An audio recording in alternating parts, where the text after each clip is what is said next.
Balik operasyon na ngayong araw ang ruta ng tren ng Philippine National Railways sa rutang Naga to Legazpi, vice versa. Matapos ang ilang buwang pagkakahinto ng biyahe nito matapos na malubog sa tubig baha ang mga bagon at makina ng tren noong bagyong Christine. Nagsimula ang pagbiyahe mula ng tren sa rutang Legazpi to Naga dakong alas 4:49 kaninang madaling araw at babalik naman mamaya ng alas 5:30 ng hapon.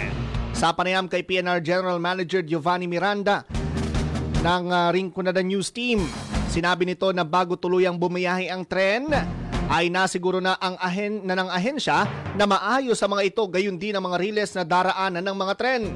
Dagdag pa nito, sa kasalukuyan ng mga bumibiyaheng tren sa Naga to Legazpi, ang mga unit na dati nang bumibiyahe sa Naga to Sipocot route. Naga to Legazpi na linya ay magsisimula na bukas at bago pa magbukas yan, nasiguro na namin yung linya, yung release natin dyan ay railworthy na sila. Ganon din yung tren na mag-ooperate dyan.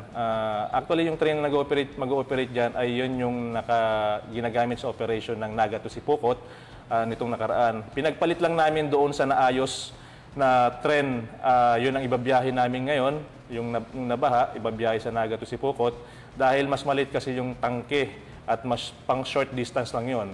While itong ibabalik sa Naga Legazpi ay mas malaki yung tangke niya at sigurado kami makapagbigay siya ng serbisyo sa ating mga kababayan dyan sa Bicol itong darating na mga araw at panahon. Yan po mga kaibigan ang panayam ng Rinconada News Team kahapon kay General Manager ng PNR Mr. Giovanni S. Miranda. Siniguro naman mga kaibigan ng Philippine National Railways na tuloy-tuloy ang paglilingkod ng mga PNR upang maging maayos at komportable ang biyahe ng mga commuters na tumatangkilik sa serbisyo ng tren.